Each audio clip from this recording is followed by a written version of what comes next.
Thanks. So I'm really excited to have Richard here talking about the mission of Jobs for Justice and as well as the initiative petition on fair wages and sick leave. He's the political director of Jobs for Justice, where he's worked for the last 11 years.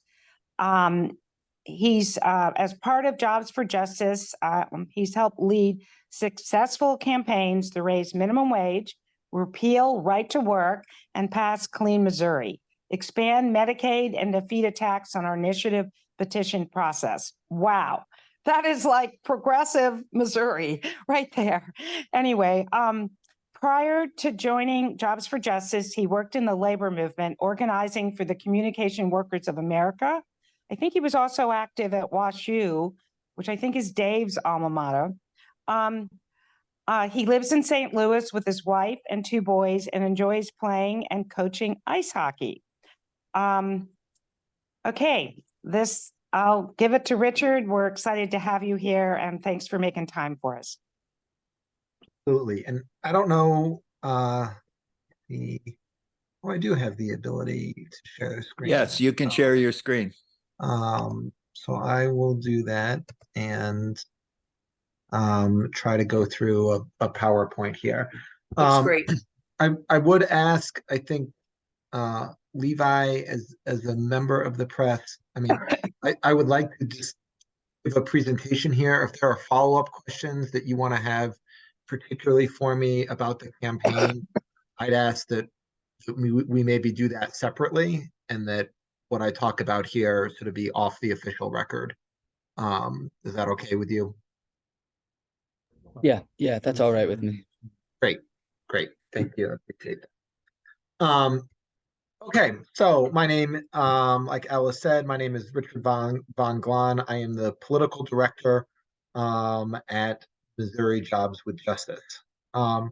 If you are not familiar with Missouri Jobs with Justice, we are a coalition of labor unions, community organizations, faith institutions, student groups, and sort of individual activists who are committed to building power for the working class and fighting for economic and racial justice all across the state. We have staff and offices in St. Louis City, St. Louis County, St. Charles, Columbia, Springfield, Kansas City, and the Kansas City Northland. We work in a world in which what we fight against is corporate greed and economic inequality. And those are certainly things that we have seen be on the rise in Missouri. We have an analysis that much of the wealth in the United States is controlled by rich people primarily, but not exclusively, and tend to be white men, and that there are strategies that are used to create tension between particularly people of color and non-rich white people in order to help extract wealth from those communities and have greater concentration of wealth in a small number. And so we exist to combat a lot of those strategies, to build relationship and alliance between working people, to fight for an economy and really a democracy that works for everyone in our state. How does Jobs with Justice do that?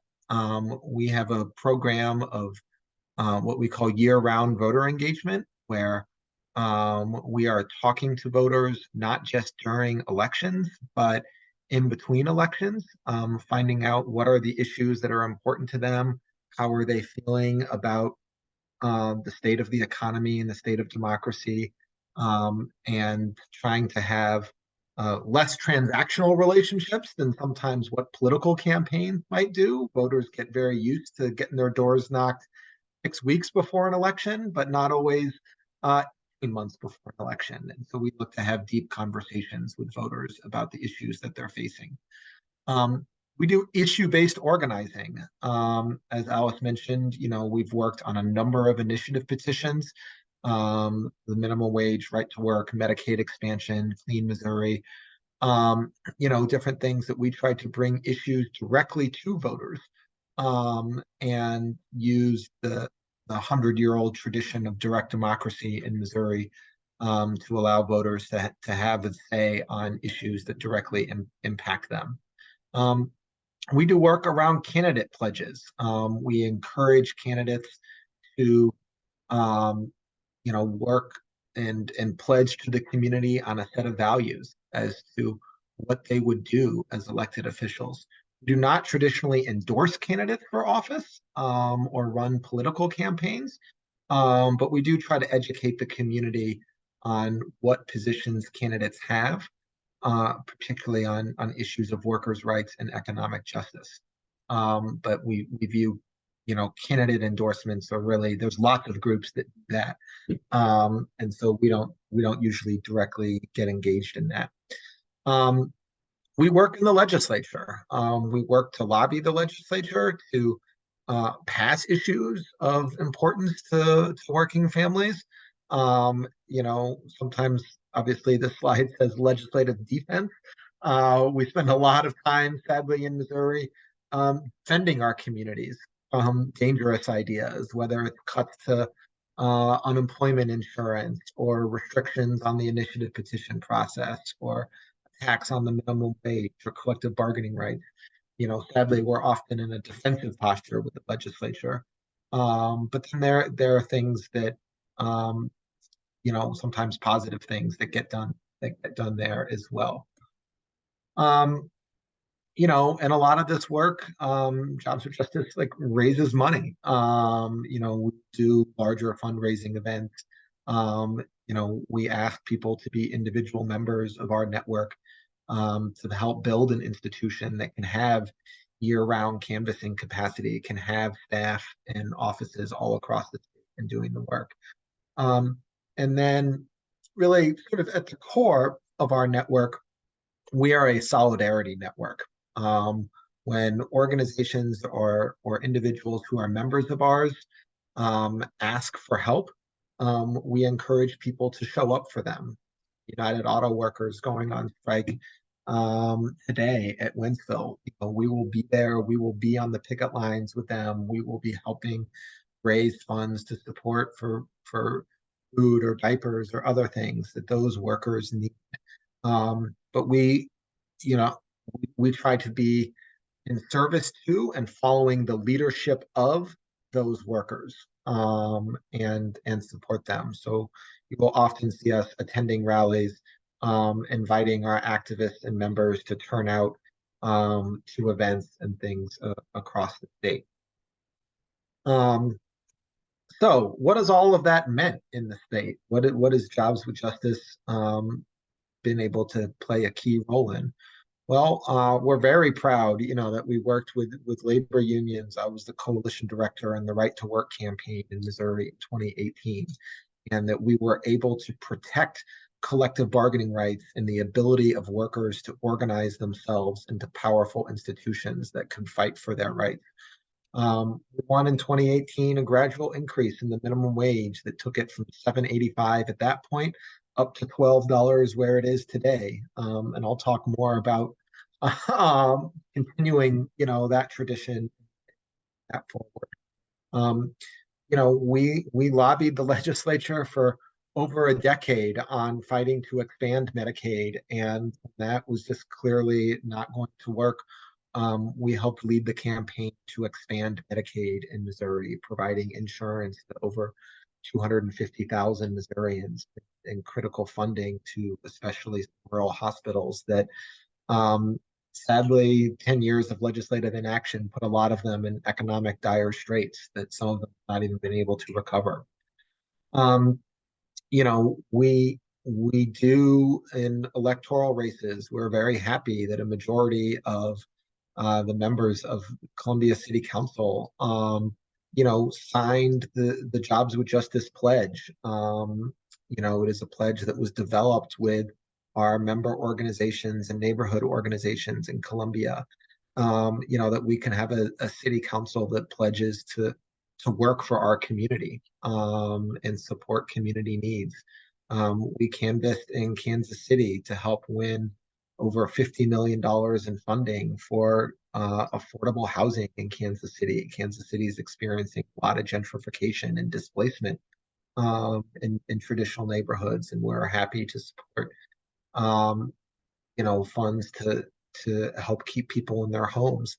We canvassed to make sure that Kansas Cityans knew about a dangerous proposal the legislature did that forced the city of Kansas City to provide certain levels of police funding, despite the fact as to whether or not I think local city council members should have the authority to determine what is best for their community. So this sort of tactic of state interference in local communities that we have fought about and fought against. And then we always like to stand in solidarity, as I've mentioned, with workers, supporting the organizing efforts of Starbucks and Amazon workers who are fighting to get a voice at work through a union.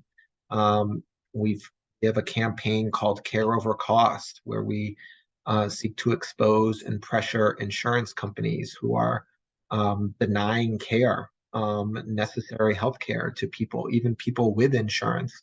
But I don't know if any of you have. I certainly have been the victim of a surprise bill that shows up, and all of a sudden my health insurance didn't cover what it should have.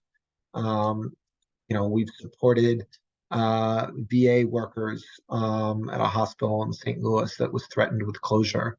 SEIU nursing home workers fighting for better pay, nurses in St. Louis fighting for better staffing ratios, so they can safely take care of the community. And since I'm talking to a group in Columbia, I'd say we're very proud. Columbia is the home to the first unionized regional library in the state. And we love the workers of the library, and we love public institutions like libraries that make resources that are important community treasures and make resources accessible to everyone in the community.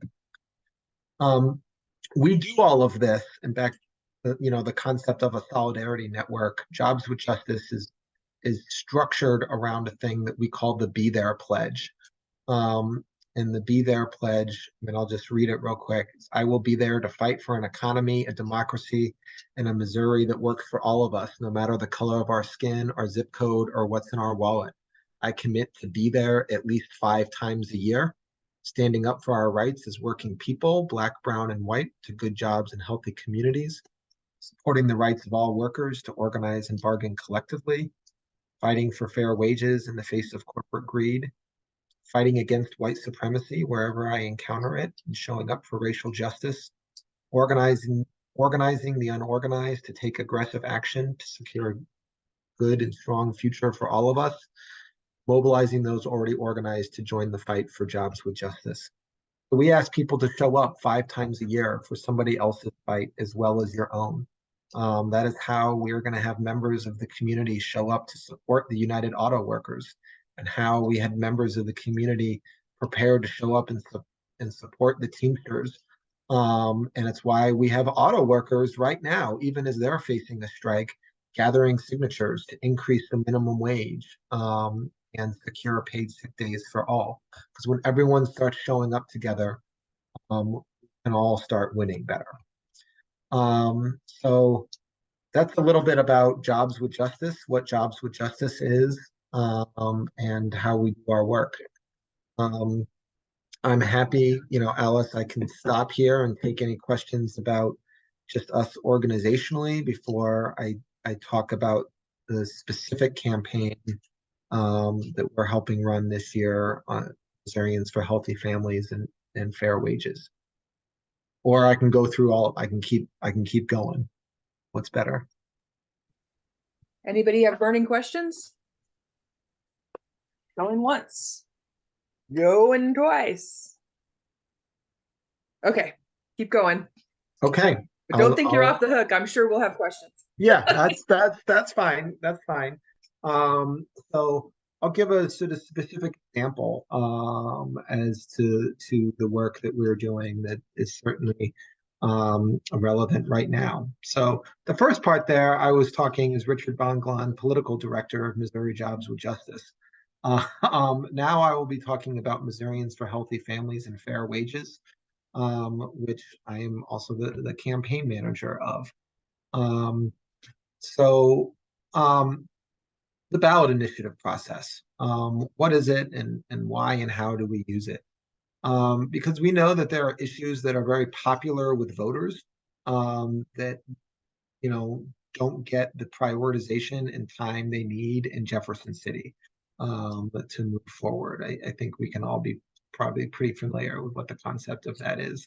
Um, but the important thing for us about the ballot initiative process is also an opportunity for people to have a positive experience with democracy and see democracy deliver tangible improvement in their lives.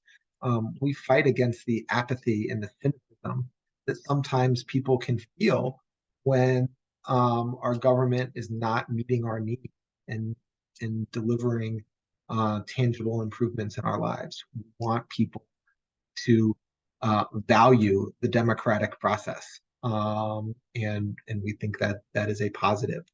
Um, and then, obviously talking to voters, allows us to connect with more people and engage with more people and what's going on. And so it allows us to issues forward in Missouri. So we're a big believer in the ballot initiative process, because it's a way that democracy can work for working people. So Missourians for Healthy Families and Fair Wages. Sort of what is it? What does it look to do? It is part of an effort from Jobs with Justice. For a long time, we have talked about, people might be familiar with the phrase living wage jobs. It is important to have jobs with living wages, but in a lot of our canvassing work and things that we've talked to, we also keep coming back to themes about not just wages on the job, but what does a family supporting economy mean? What does it look like to have access to affordable and accessible healthcare, and healthcare that you can use? What does it mean to have access to affordable childcare? What does it mean for, I'll use myself as an example. I'm 42 years old. I have a 10-year-old and an 8-year-old, and I also have an 80-year-old father and an 81-year-old mother. I have caregiving responsibilities out the wazoo. And so what does it mean for workers and people like me to have the supports and things that were needed to play both our role as workers in the economy and then as caregivers for our families and loved ones? And so part of what this ballot initiative does is seek to move closer to that. The first thing it would do is it would gradually raise the minimum wage to $15 by January 1st of 2026. And then the other main component of it is it would allow workers to earn 1 hour of paid time off to care for someone, to care for yourself or someone you care for every 30 hours that you work. So whether you're full-time or part-time, you can earn access to time to be able to take care of yourself and your loved ones. It does allow employers, it recognizes a distinction between smaller and larger businesses. Employers under 15 employees can cap the usage for an individual employee at 40 hours per year, per worker. And then employers of 15 or more can cap usage at 56 hours per year. So we, worked with business owners and small business owners and understand some of those dynamics. But we do want to make sure that we can have safe and healthy communities and workplaces. So why do we want to do a proactive campaign and do this? Estimates are that this would raise wages for over 500,000 workers. Both workers who are currently making less than 15 and workers who might be close to 15, who would be bumped up as a result of this. Raising wages for 500,000 workers is a good idea. We want to support families by providing paid sick leave to care for workers themselves or for their family members. And then frankly, you know, this is an issue. We think what happens to workers and workers' experiences is an important thing to consider when people go to vote. We recognize that there is some cynicism in communities, particularly working class communities, about the value of showing up to vote and what is it really going to mean. And we want to give people an opportunity to be motivated by the democratic process and participate in it. This is a shameless plug of my now 10-year-old, then 2-year-old. You know, the fight for 15 is something that's been going on and we've been supporting a long time. He's not nearly as cute anymore as he used to be. But, you know, we know that we made a promise to workers that we're going to get to $15 and we plan to fulfill that promise. And we have in a number of large employers, but we want to continue to drive that forward. Richard, before you get too Yes. much farther, because I'm not sure we'll lose our place. There was a question in the chat from Dave Rayful. He asks, give a brief explanation of the numbers used. Dave, were you talking about 2 slides back? Yeah, a couple slides back. How do you come up with the argument 1 hour of leave for 30 hours of work and see. capping this, that, and the other thing? Because someone might ask a rational justification for those ratios, and I would like to be able to give one. Yeah. So, you know, we worked primarily, I mean, paid sick day laws exist in, I believe it's 14 states. It might have gone up to 15. So, and it's a very handy chart. If you go to a website called The Better Balance, you can actually do comparisons of what are the laws, you know, what are the policies across those different states. And then there's a number of localities that have also done paid sick leave laws. We can't do that in Missouri. The legislature has taken that ability away from city councils. But you know, we worked on, you know, we looked at what those policies have been. We talked to experts in those states as to what's worked well and what didn't, you know, what hasn't worked well. And so that's how we crafted that, you know, seeing what the, you know, from the real experience of other states. Okay, that makes sense. All right, thank you. Yep. Okay, so minimum wage. You know, when we're talking about minimum wage, what are we talking about? So the current minimum wage for a full-time worker is less than $25,000 a year for a full-time worker. You know, I don't know if we need to say much more than that. That is not enough to survive in our current economy. And it does not recognize and reward the efforts that workers are making. Who are we talking about when we're talking about the workers that are going to be impacted by this? Over 140,000 of those workers are parents, and over 320,000 children live in homes that would be impacted by the minimum wage. This is how we talk about building a family supporting economy. And then, you know, when we're talking about this, you know, we don't believe in trickle-down economics. We believe that working people drive the economy.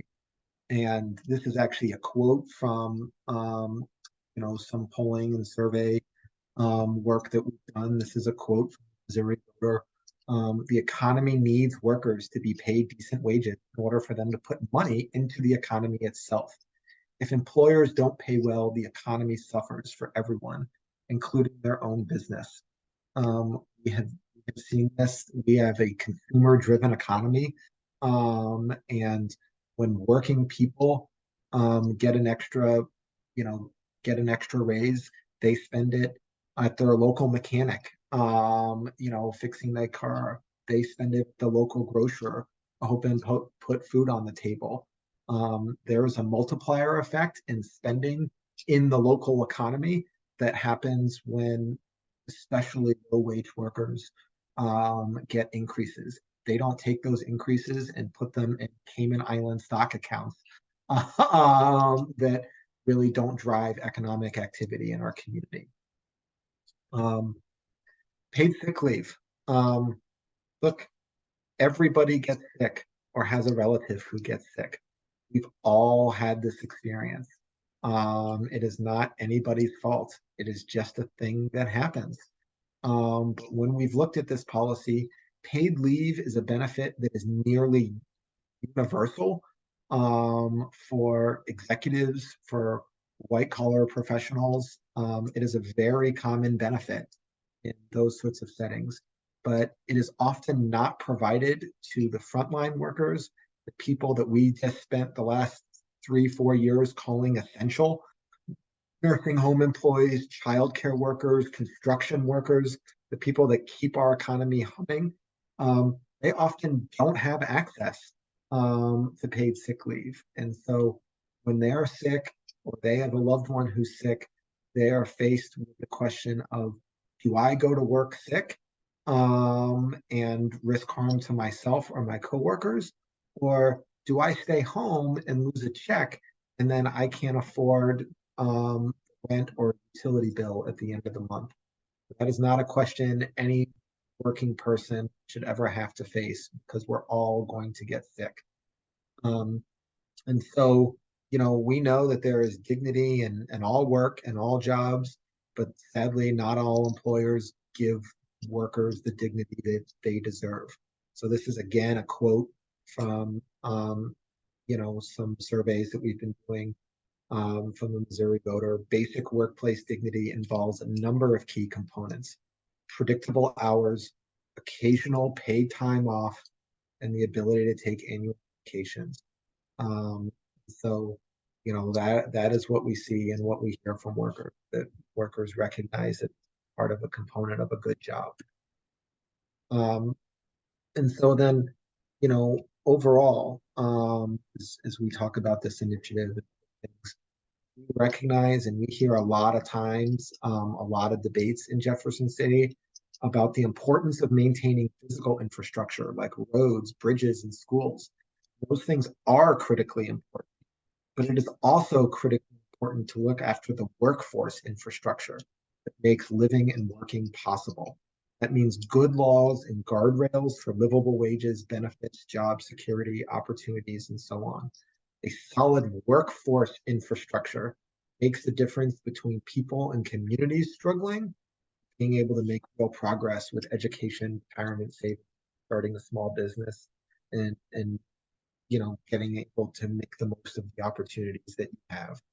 So we view this as part of missing component that sometimes happen. We talk a lot about physical infrastructure, but we don't always spend enough time talking about the workforce infrastructure and the people who drive our economy and make our state. So what do we need to get this done? Volunteers are gathering signatures across the state every day of every week. We have made great progress on this so far, but we're going to continue. We're going to continue to gather and need more. It is a great way for people to get an experience of talking to their communities and inviting people to participate in their democracy. We know that businesses and community groups are going to be important validators of these policies. Over 700 businesses endorsed Proposition B in 2018, including a good number in downtown Columbia. So we're going to be building this network again, and we are happy to get connected to, reach out, connect with any business owners that you think would be supportive of this. And then workers, we know, are important storytellers as well. I bet a lot of us probably know some workers who might be making less than $15 or might be working in a job they don't have access to paid sick leave. And we want to hear those voices and those stories, and we want to highlight those as part of the campaign.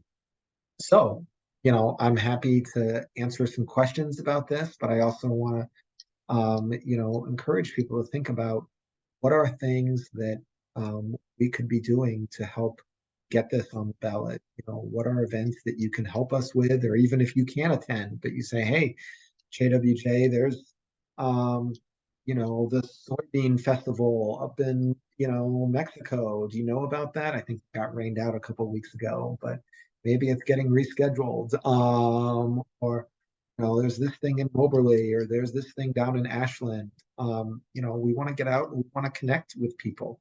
We want to show up in meetings. We want to, you know, we want to take advantage where groups gather. We want to know what are organizations that we should reach out to, talk to more people about the importance of this initiative. So that's what I've got. I'm happy to, I think I've got about 10, maybe 15 minutes to answer any questions. Great. Or hear any ideas from people about ways to move this forward. I'm going to pick some things up from the chat. Oh, the Scala, one of the Scalas asked, and this was about the minimum wage. Is it an initiative for a constitutional amendment, or is it a law that you're trying to pass? Just what kind of it is a statutory initiative. So it is a law that is, you know, we know doing things as a law make it subject to the state legislature and sort of interfering with it. We've experienced that before. You know, we feel pretty confident that, you know, we get enough Missourians weighing in support of something that that the legislature knows to leave it alone. Okay, and then Dave Taylor threw up, for people who haven't looked at the chat, a betterbalance.org site is there if you want to look at that chart Richard was talking about. And then Kathy asks, and this is something I think about too, business owners often say they will go out of business if they have to pay higher wages or benefits, et cetera, et cetera. I'll add. Has there been any peer-reviewed studies that research whether that's actually true? Yeah, I mean, there's frankly 30 years of research and evidence on this, and shows the net impact of increasing the minimum wage, particularly gradual increases, sort of like what we are proposing, you know, does not have a significant impact on employment together. You know, there might be an individual business owner who says, my particular business model relies on low wages, or, but that is not the required business model. And that is why we see so many businesses also support this, because we can also make an argument that the status quo of gross inequality, economic inequality in our economy actually makes it very hard for businesses to survive. There's only so many yachts that Jeff Bezos can own, you know, without the money like cycling through the economy better. So you know, I expect we're going to hear there will be a business owner that will be a naysayer, but there will be plenty of business owners who also recognize the importance of policy. Yeah, fair. Yeah, I always say if your business requires you to exploit workers to work, you don't have a sustainable business model. You just don't. Let's see. Alice, I'm going to need a clarification. She said, how much will this help childcare workers stay in their lowly paid jobs? Can you, what's this? Which one? Make sure you unmute yourself. Oop, you're muted, babe. Sorry. There you go. I guess I meant the sick leave. Ah. Well, I guess the wages would help them too, going to 15 an hour, but also the sick leave. Will that make the difference in keeping childcare workers in their jobs?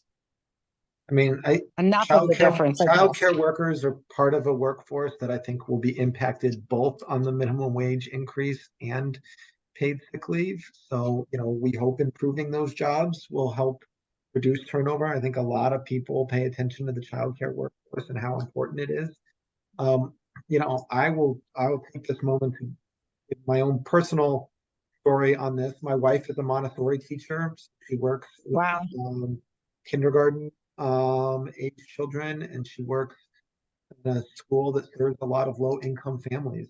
She knows, she can see fear in some parents' eyes. She knows when parents are dropping off children that they know are sick and are terrified that they're going to get called and are told, Right. you need to pick up your Absolutely. child, because missing that time would be the difference between making rent at the end of the month or not. So she sees that intersection all of the time. So it's not just childcare workers as workers themselves, it is also childcare workers serve at the sort of vector of the care economy, where they experience this themselves and from other families, how other families are experiencing these problems. So I think it's a critical part of the workforce equation. And Yes. better, more affordable childcare means more people can afford to go back to work. So, a lot of people, I know a lot of moms personally who choose not to work because it's kind of a wash. I can either work and give every dollar to my childcare provider, or I can just do it myself. And it's a wash because it's so expensive. Oh no. Am I froze? Oh, there you go. You froze up for a second, or maybe I froze up for a second. Let's see. I'm looking through the chat. There was one more I thought. Oh, Pam asks, how many counties do you have to get signatures in? Was this for the leave? Yeah. So this is one ballot initiative. It's not two different initiatives. It is one initiative. So the law in Missouri currently is for a statutory initiative like this, we have to get signatures from registered voters in 6 of 8 of of 5% of the last gubernatorial vote in 6 of 8 congressional districts. So that is where we need to get signatures from. I will say we gather signatures from any Missourian who wants to put their name on this. I think we already have signatures from, if not every, 95% of Missouri counties, because these are issues that don't, sometimes politicians like to create the notion of a rural and urban divide. What we see is that workers and families across the state are supportive of these policies and want to see these changes. So, we're going to collect signatures from everywhere that people want to sign from. But from a legal standpoint, we have to get signatures and enough signatures in 6 of 8 congressional districts. Okay. So if you get them from the other districts, they still count. Yeah, I mean, we will turn them in. Like they will Right. count. They might not meet. They might not count in the sense of whether or not we qualify for the initiative or not. But part of this for us is the experience that voters have with democracy and the positive experience we want to have. We're not ever going to say to somebody, "We don't need your signature. You don't count."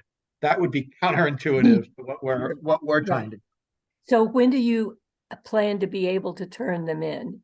What is Signatures are due on May 5th of 2024. Okay. Great. Well, they'll do send some more to the Democratic office so people can pick some up there. Okay. And then I'm happy to do that. There's also, our organizer in Columbia is named Drew Amade. I will put his email is very simple. It is just drew@mojwj.org. He'd be happy to drop off petitions and do trainings for anyone who'd like to help. Thanks for that. Alice asked for a clarification on the $12 minimum wage. Is there a loophole or what's the cutoff for a small business that doesn't have to meet that? Is it 100 employees or less? So it doesn't change. There are a number of exemptions in Missouri's minimum wage law. Our initiative doesn't change any of those exemptions. I believe one is a business that has a gross revenue of less than $500,000 is exempted from the state minimum wage law. But you know, ours doesn't change any of the exemptions. So if your business is currently subject to the state minimum wage law, it would be subject to the increase. Peter recommends a book, Poverty by America, in the chat, everybody, that has studies about what, you know, raising minimum wage does for our economy. And Dave Rathel, you've got your hand up. Do you want to talk next? Yeah, back on the deadline for submitting the petitions for certification, your deadline's in May. Is that for the August ballot? So when we submit signatures, the status quo is that it should go on the November ballot. You know, and we think, you know, November ballots tend to have greater turnout, and you know, we hear politicians talking about the initiative petition process. Like, we are fine, you know, we want this to be on, I shouldn't say we want, you know, we are prepared for it to be on the November turnout when the most voters get an opportunity to weigh Okay, in. well, what Now, reason that said, the Secretary of State and the governor could work to try to put this on the August ballot. So quick certification. Okay, yeah, I'm getting your timelines together with the idea of the abortion rights ballots, and I'm thinking, okay, well, if they want to be on the November, then they've also got to meet that May deadline, but they're being hobbled in court by liars and cheats. That's all right. I got it. Thanks. Yeah. Yep. Anybody else? Questions for Richard? Looks like we might actually get him out of here on time. That'd be great. Not make him feel like he's having to bail on us. Yeah, Pam, go ahead. I believe there is some discussion about tipped workers and their minimum wage. Yeah. We need to talk about that.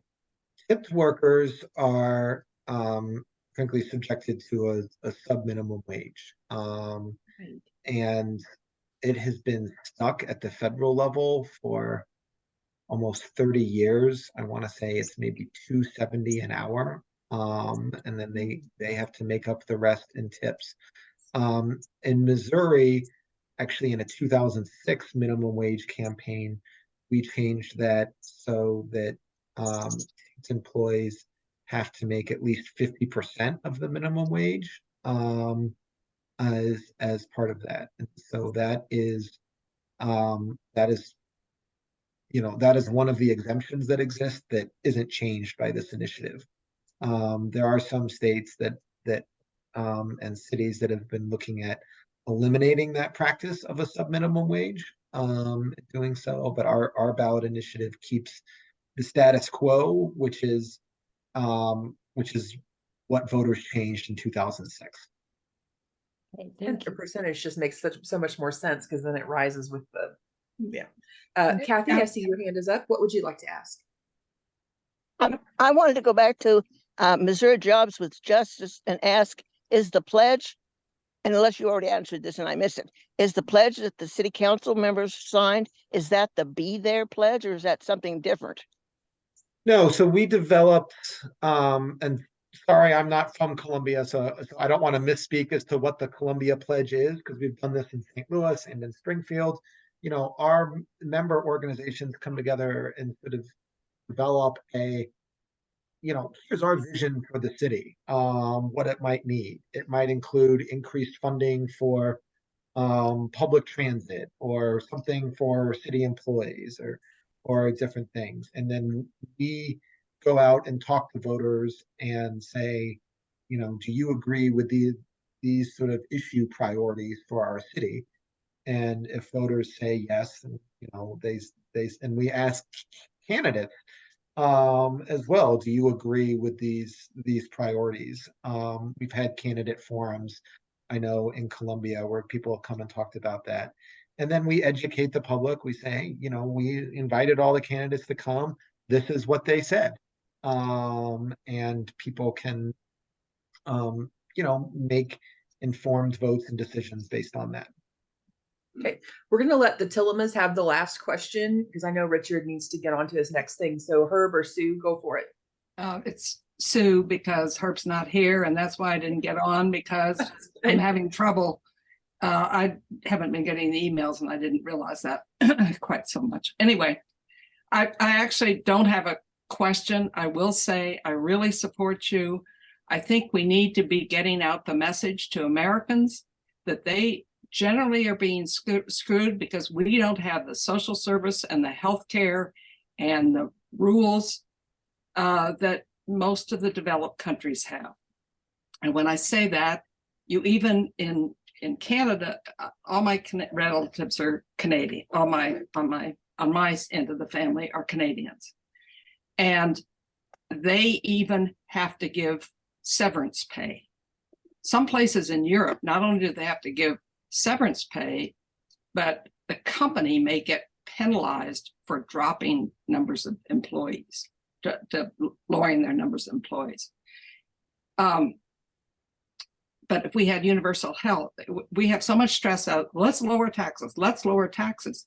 Places that have higher countries that have higher taxes and get all those benefits, you've got a safety net for everybody. We need to have that basic quality of life available for everybody. I'm sorry to get on my soap opera. I definitely support you. And I also want to say last night, Sarah was there, the Missouri Women's Leadership Council, all of us should be supporting that. It is serving in the similar capacity to Emily's list for progressive women candidates on a local level, like Emily's list provides on the state, on the national level, and within states. I see your comment, Dave. That's gross. I appreciate that. So, the Jobs with Justice website, I'll put in a final plug here, is just mojwj.org. You can find the contact info for Drew Amade, our Columbia organizer there. He's a great guy. He'd be very helpful.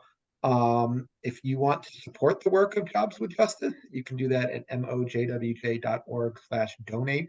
There's probably a little button there. Obviously, we're doing a lot of things, and I would say, like, we can only take on the fights that our members and supporters equip us to take on. And financial contributions are a big part of that, and we really value that. There's also a campaign website, www.mohealthyfamilies.org. That is sort of under construction. I'm not a website guru, so